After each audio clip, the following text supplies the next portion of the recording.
Olá, meninos e meninas! Iremos iniciar agora a nossa aula 19 de Programação Estruturada e Orientada a Objetos.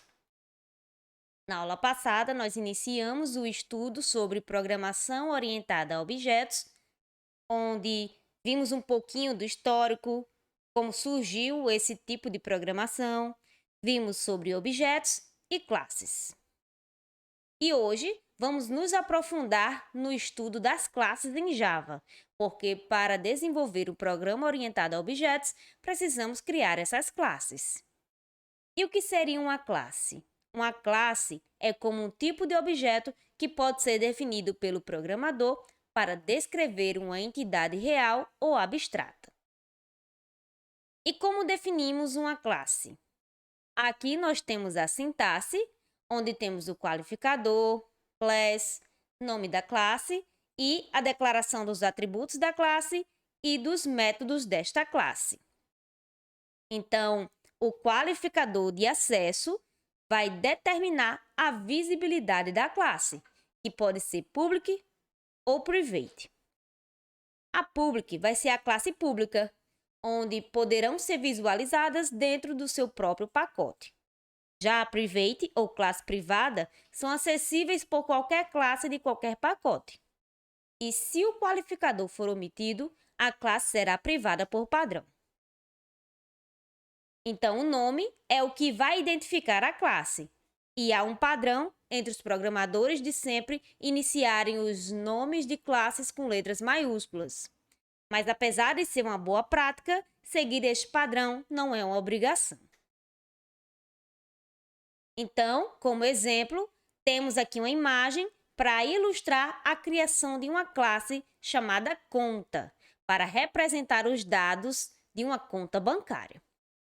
Então, aqui no exemplo, definimos 3 atributos para essa classe conta, que são número, nome titular e saldo. O número é do tipo inteiro, nome titular é do tipo string e saldo do tipo double. Mas neste exemplo aqui, nós não definimos métodos. Então, para ilustrar a utilização do qualificador de acesso, vamos ver aqui este exemplo que está sendo apresentado, onde temos a representação da criação de classes públicas e privadas que se diferem apenas por um detalhe. Uma delas é pública e a outra é privada. Então, observe que ambas estão no pacote 1. Aqui na primeira linha do código, tá? A figura a seguir exibe o código de uma classe que está em outro pacote, no caso aqui do exemplo é o pacote 2, mas tenta utilizar as classes que foram criadas anteriormente.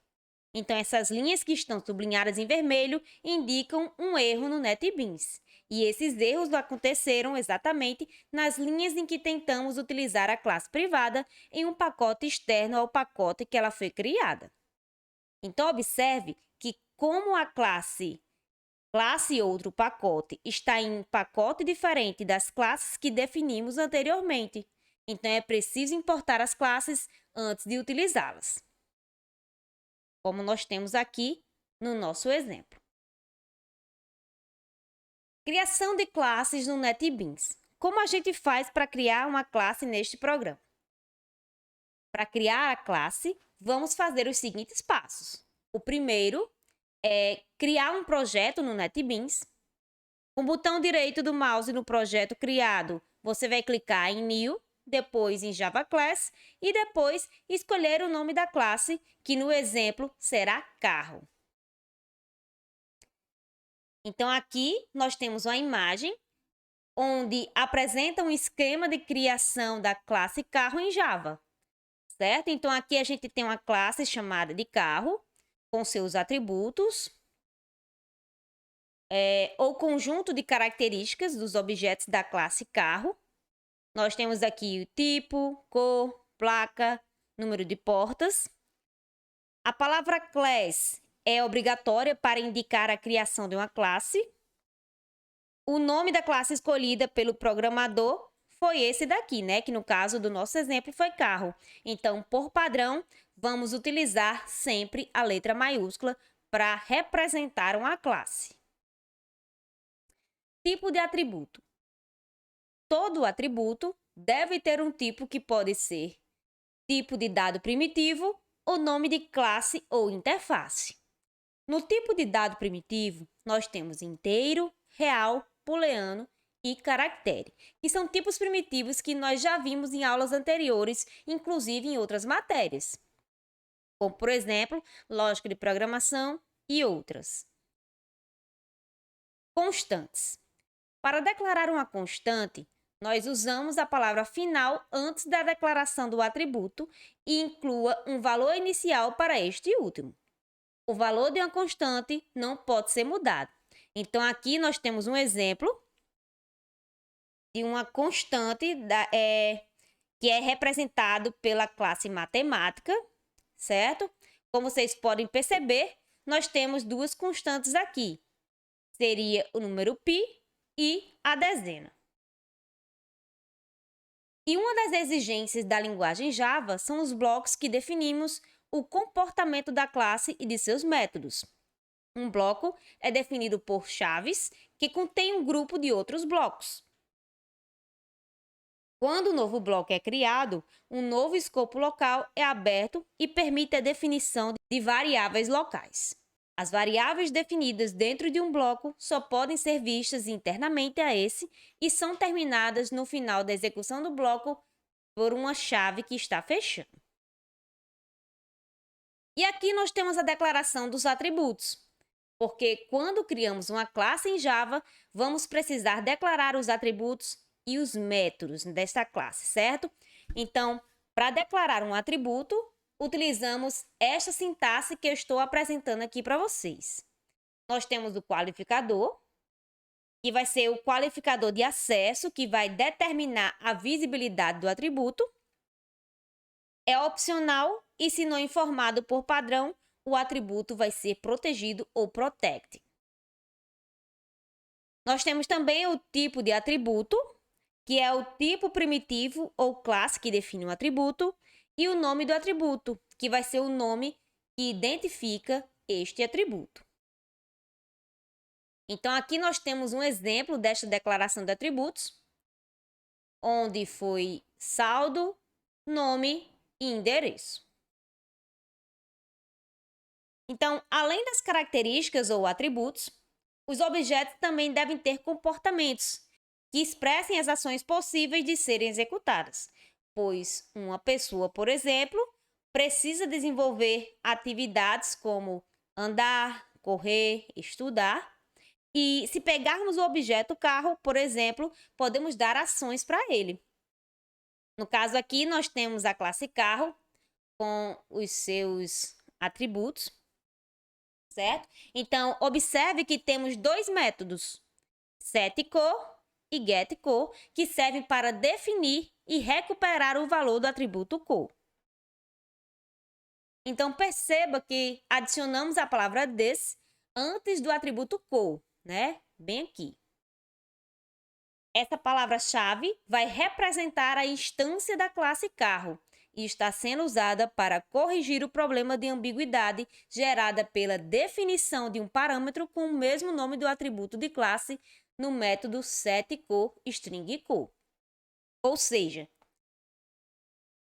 essa palavra-chave this foi utilizada porque o atributo possui o mesmo nome do parâmetro. Então, ao usar a palavra core dentro do método, como saberíamos se estamos referenciando o atributo da classe ou parâmetro do método? Ficaria meio confuso, não é mesmo? Então, para solucionar este problema, vamos utilizar a palavra reservada this antes do nome core. Então, podemos implementar um método também sem usar esta palavra reservada this. Então, neste caso, devemos mudar o nome do parâmetro para evitar ambiguidades ou duplo sentido, né? Então, aqui nós temos um exemplo para representar este caso. Aqui nós temos o atributo core e o parâmetro declarado aqui com a letra C para não causar esta ambiguidade. Declaração de métodos. Para declarar um método, vamos usar esta sintaxe que estou mostrando para vocês. O qualificador é o mesmo conceito usado no caso dos atributos. O tipo de retorno é o tipo primitivo ou classe que define o retorno a ser dado pelo método.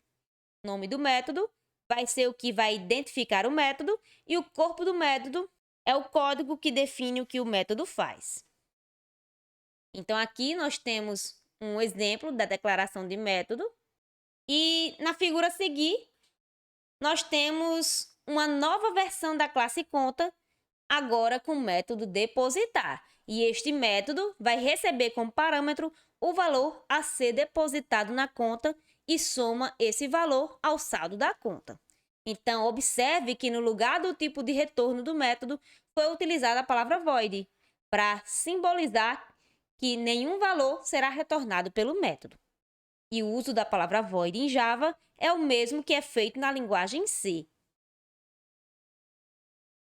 E outro detalhe interessante no exemplo é o uso da palavra des, que essa palavra reservada é utilizada para acessar atributos do objeto corrente.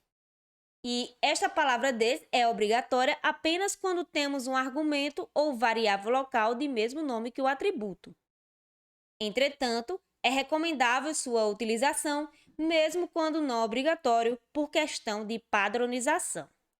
Então, essa palavra reservada foi utilizada aqui dentro do método depositar.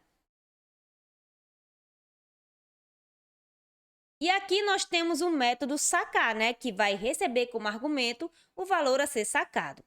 Então, este método vai verificar se a conta tem saldo suficiente para permitir o saque. Se o saldo for maior ou igual ao valor de saque, o valor de saque é descontado do saldo e o método retorna o valor true, informando que o saque ocorreu com sucesso. Caso contrário, o método apenas retorna o valor false, indicando que o saque não pode ser efetuado. Por isso, o tipo de retorno é booleano. E aqui eu tenho uma atividade para vocês, onde eu quero que vocês criem uma classe chamada caneta e especifique os seus atributos e métodos. E o que nós aprendemos hoje? Nós nos aprofundamos no estudo de classes em Java, vimos tipos de atributos, constantes e a declaração de atributos e métodos em Java. Aqui estão as referências, por hoje é só e até a próxima aula.